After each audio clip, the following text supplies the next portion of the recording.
नमस्कार, मैं doctor Mamta Jindal, Jindal gastro liver and maternity centre Moradabad से। आज के वीडियो में हम बात करेंगे कि नॉर्मल डिलीवरी के क्या फायदे और क्या नुकसान हैं।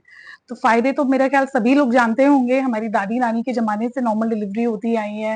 एक नॉर्मल नेचुरल फिनोमेना है, वजाइनली डिलीवर करते हैं, कॉस्मेटिकली बेटर होती है, पेट पे कोई निशान नहीं आता है, ब्लीडिंग कम होती है, पेन कम होता है, मतलब कुछ आवर्स का पेन होता है डिलीवरी होने से पहले, पर पोस्ट डिलीवरी पेन नहीं होता है पेशेंट को। रिकवरी बेटर होती है, आप डिलीवरी के तुरंत बाद से अपने बेसिक काम खुद कर सकते हैं, बच्चे की केयर कर सकते हैं, आपको अपने बेसिक कामों के लिए किसी पे डिपेंड नहीं रहना पड़ता है, हॉस्पिटल स्टे कम होता है, डिलीवरी के 24 घंटे के बाद आपको हॉस्पिटल से डिस्चार्ज कर दिया जाता है।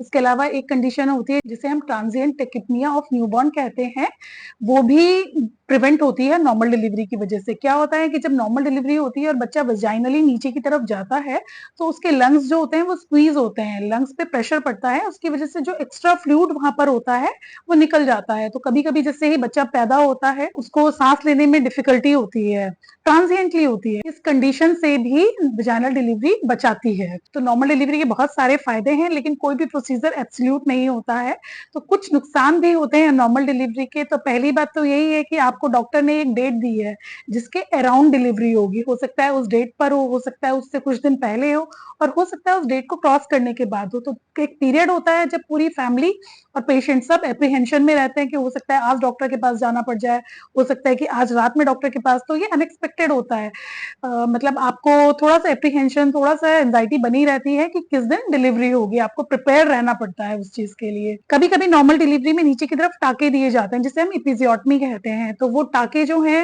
एपिजियोटमी, वो पेनफुल भी हो सकती है, कई बार उसमें हिमेटोमा फॉर्मेशन हो जाता है, कई बार उसमें ब्लीडिंग हो जाती है और वो टाके खुल जाते हैं इन्फेक्शन की वजह से या हिमेटोमा की वजह से। तो उन स्टिचेस को दोबारा से लगाना पड़ता है।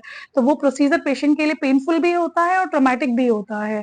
इसके अलावा जो है एक कंडीशन होती है प्रोलैप्स। प्रोलैप्स मतलब यूट्रस जो है थोड़ा सा नीचे की तरफ खिसक जाता है। जब आपको टाइम से पहले, आपको रिक्वायर्ड टाइम से पहले बेयर डाउन करने के लिए कहा जाता है, नीचे की तरफ पुश करने के लिए कहा जाता है, तो क्या होता है कि बच्चेदानी के चारों तरफ जो मसल सपोर्ट होता है वो थोड़ा सा वीक होने लगता है। जब आपको अनटाइमली आप उस पर प्रेशर डालते हैं तो वो थोड़ा कमजोर हो जाता है, और फिर लेटर लाइफ में वो आपकी बच्चेदानी जो है अपनी एक्चुअल पोजीशन से खिसक के थोड़ा सा नीचे आ जाती है। और पोस्ट मीनोपॉजल कंडीशन में जब आपका मीनोपॉज हो जाएगा तो वो और भी नीचे आ जाती है। इसका कोई मेडिकल ट्रीटमेंट नहीं होता है, इसके लिए हमें सर्जरी ही करनी होती है, सर्जरी के द्वारा हम यूट्रस को निकाल देते हैं। तो ये ज्यादातर जो है वो नॉर्मल डिलीवरी के केसेस में ही होता है, सिजेरियन के केसेस में ये कंडीशन बहुत कम होती है। इसके अलावा कभी कभी आपको 6, 8, 10, 12 घंटे का लेबर, पूरा आपने लेबर पेन्स लिए और उसके बाद भी नॉर्मल डिलीवरी नहीं हो पाती है, कि मान लीजिए कि बीच में बच्चे की धड़कन खराब होने लगी, या बच्चा एक पर्टिकुलर स्टेट तक नीचे आया और उसके बाद वो नीचे नहीं खिसक रहा है, या बच्चेदानी का मुंह खुलना शुरू हुआ पर वो पूरा नहीं खुला। तो उन सारी कंडीशंस में भी पेशेंट को कुछ घंटे के लेबर पेन्स बेयर करने के बाद सिजेरियन का डिसीजन लिया जाता है। तो वो भी पेशेंट के लिए एक एप्रीहेंशन की कंडीशन होती है। इसके अलावा कभी कभी एक सर्टेन स्टेट के बाद अगर हेड नहीं डिलीवर हो रहा है, बच्चा नहीं डिलीवर हो रहा है, तो हमें इंस्ट्रूमेंट डिलीवरी करानी पड़ती है, इसमें वैक्यूम या फॉर्सेप्स हम यूज करते हैं। तो इंस्ट्रूमेंट डिलीवरी में भी पेरिनियल इंजरी के चांसेस ज्यादा होते हैं। कई बार वो टिश्यू ट्रॉमेटाइज हो जाता है, हिमेटोमा फॉर्मेशन हो जाता है, या हमको बहुत सारी स्टिचेस लगानी पड़ जाती हैं जो पेशेंट के लिए लेटर पेनफुल होते हैं। स्टिल नॉर्मल डिलीवरी जो है, नॉर्मल नेचुरल प्रोसेस है डिलीवरी का, ये डिपेंड करता है कि पेशेंट की क्या कंडीशन है, बच्चे की क्या कंडीशन है, अल्ट्रासाउंड में क्या फाइंडिंग्स हैं, पेशेंट की क्या हिस्ट्री है, पेशेंट ऑन एग्जामिनेशन क्या कंडीशन है, उसी हिसाब से नॉर्मल डिलीवरी और सिजेरियन का डिसीजन लिया जाता है। कोई भी चीज एब्सोल्यूट नहीं है, ना तो नॉर्मल डिलीवरी ना ही सिजेरियन। आई होप ये जानकारी आपके लिए हेल्पफुल होगी। ऐसे ही जानकारी भरी वीडियोस के लिए हमसे जुड़े रहिए।